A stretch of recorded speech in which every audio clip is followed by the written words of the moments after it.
هنا بح العفيف اللي صداه الصامت أبلغ بح يحاكي واقع الأمة ويحكي كل ما فيها. هنا دمع الفقير وعبرة المظلوم المجروح، هنا حزن الحياة اللي غير كل الوطن فيها. صبرنا للضاق الصبر نبحث عن سفينة نوح، ندور للجروح الدامية طبا يداويها. يا بح العفيف اللي صداه الصامت أبلغ بح يحاكي واقع الأمة ويحكي كل ما فيها. وجينا للجبال والمحاجر دمعها مسفوح، يعبر لك عن القصة ويشرح لك معانيها، لعل العالم يلبي ويسمع صوتنا المبحوح، ويكفي للسعيد حزن يكفيها الذي فيها. يا العفيف اللي صداه الصامت أبلغ بح يحاكي واقع الأمة ويحكي كل ما فيها.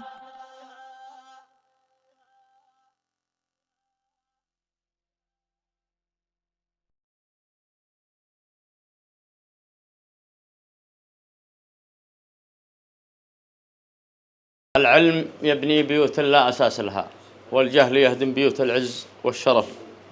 قم للمعلم وفه التبجيلا، كاد المعلم أن يكون رسولا. مشاهدينا الكرام، حياكم الله في برنامجنا بوح العفيف. نتحدث عن المعلمين وعن التعليم وحاله في وطننا، أسوأ من السيء. ونحن نعلم جميعا أن الدول من أساس قوائمها التعليم، والتعليم هو القلم الذي يجعل من الأيدي الحاملة للسلاح للقتل إلى الأيدي الناقلة للعلم. التعليم هو الذي يبني العقول ويبني المجتمعات ويجعل منا شعب يرتقي بحضارته القديمة إلى مستقبله الزاهر. مضينا في الجهل سنوات عديدة، الجهل الذي جعل منا نتبارز لنقتل بعضنا ونفتخر بقتل بعضنا. وأصبح حال المعلم أسوأ من أن نتكلم عنه خجلا أن يسمعنا الغير فيقول: هل بلاد الحكمة والإيمان هذا وضعها، وضع التعليم؟ حقيقة الأمر أنا شخصيا عندما أجد معلم درسني قبل سنوات يقف على أحد مطبات الأسواق لتخرج سيارة أحد طلابه الذين هاجروا خارج الوطن واكتسبوا المال وعادوا إلى الوطن ليحمل معلمه الذي يحمل بيده معول، فيسأله الطالب: كيف حالك يا أستاذ، أخبارك؟ يقول: الله الحمد، الوضع طيب. كم الراتب؟ 80,000 ريال، معدل 125 ريال سعودي. للأسف الشديد وعدم الدم في الغير، الهندي يعمل في أحد دول الخليج براتب 10 معلمين في اليمن. المعلم الذي مستأجر بيت بأقل شيء 150,000 ريال يمني، يعني بمعدل راتبه مرتين. لا نود أن نحمل طرف معين مسؤولية التعليم، لكن نحمله جميع من يعيش على هذه الأرض. الأب الذي يتمنى أن يكون مستقبل أولاده أفضل منه لا بد أن ينظر إلى مستقبل معلمهم.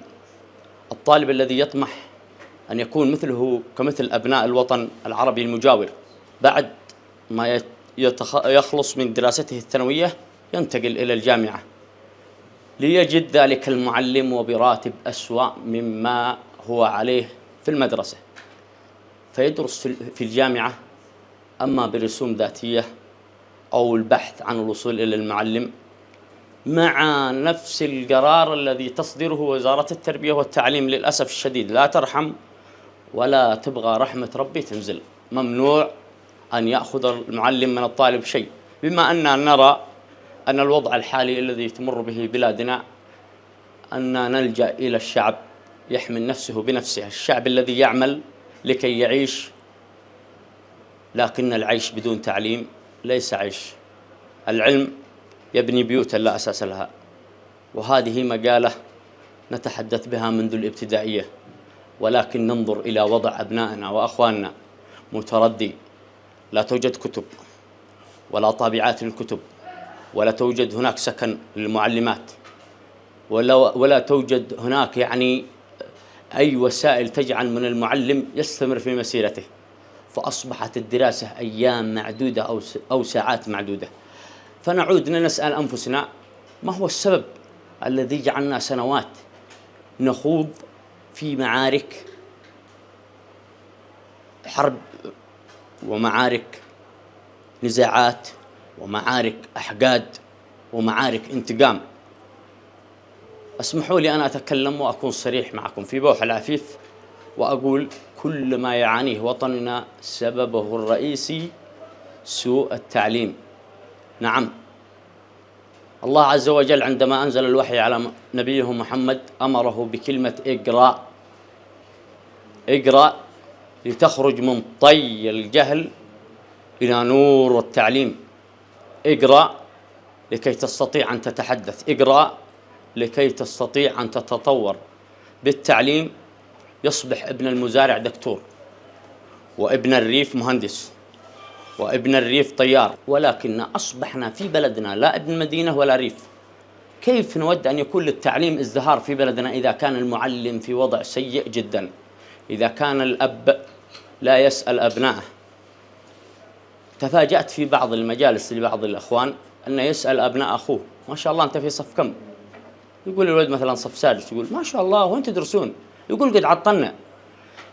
وصل حال التعليم إلى أننا كشعب عامة ما نعرف متى يبدأ الفصل الدراسي ومتى ينتهي، هي ساعات أو أيام. أين العقول الواعية؟ أين شعب الحكمة والإيمان؟ يا إخواني، نحن نتحدث في هذا البرنامج لا نود أن نمس للطرف، لأن البلد يمر بحالة قد يكون الوزير غير قادر على أن يعدل، ولا المسؤول قادر أن يعدل، ولا الأب، لكن جميعنا نستطيع أن نعدل بالعودة إلى التعليم، لنعلم ما الذي جعل من بعض الدول التي لا تتجاوز سنوات قيامها بأقل من سنوات حربنا في هذه البلد.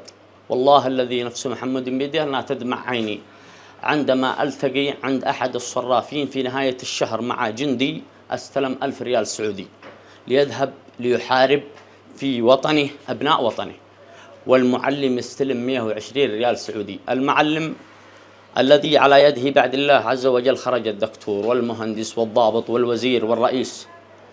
أعرف أحد المعلمين في قريتي تجاوز عمره 58 عاما بالصدفة خارج إلى السوق، فوجدته على الطريق، أركبته والأساء في قلبي. كنت أتمنى أن يكون هذا المعلم في بيت مرفه، في سيارة. نحن وبحكم زيارتنا لبعض الدول العربية يعتبرون المعلمين من أفضل طبقات المجتمع، حتى على مستوى السياحة لهم من الدولة صلاحيات أكثر من غيرهم يخرجون السياحون، لدرجة أن أبناء المدارس في بعض الدول العربية المجاورة ودول الخليج يتمنى منذ متوسط دراسته أنه عندما يتخرج يكون معلم. لماذا؟ لأنه يرى معلمه في سيارة آخر موديل. الهاتف الذي بيد معلمه يعادل راتب 15 معلم يمني. الحياة، القيمة، المعيشة، كل إنسان في الدنيا يبحث عن مصلحته. لا نود أن نحمل المعلم مسؤولية الضمير الحي. ليس المعلم مجبور أن يقضي حياته يبحث عن فتاة الخبز الذي يرمونه بعض أبناء أو بعض الطلاب الذي يدرسهم ليأكل به أولاده. نحن نعلم أن اليمنيين يتعاملون مثلا بالمواد الغذائية كالدقيق، الأرز، كالسكر.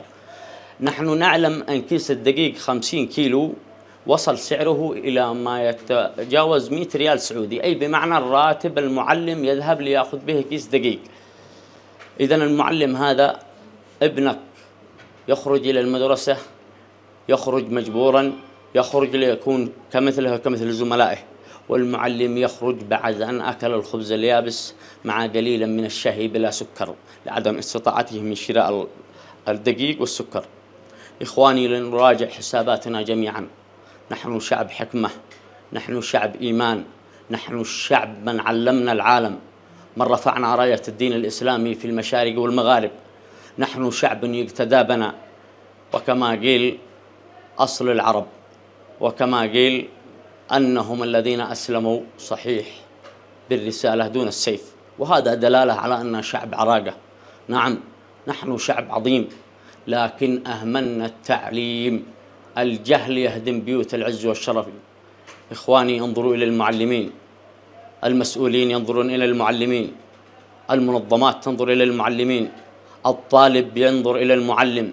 يجب علينا أن نتبادل الحلول التي تجعل من المعلمين في مستوى أفضل. هذه نقطة. والنقطة الأخرى المرتبطة بالتعليم الكتب. كيف نريد أبنائنا أن يدرسون وليس لديهم كتب؟ المنهج ما طبع. من المسؤول؟ من المهمل؟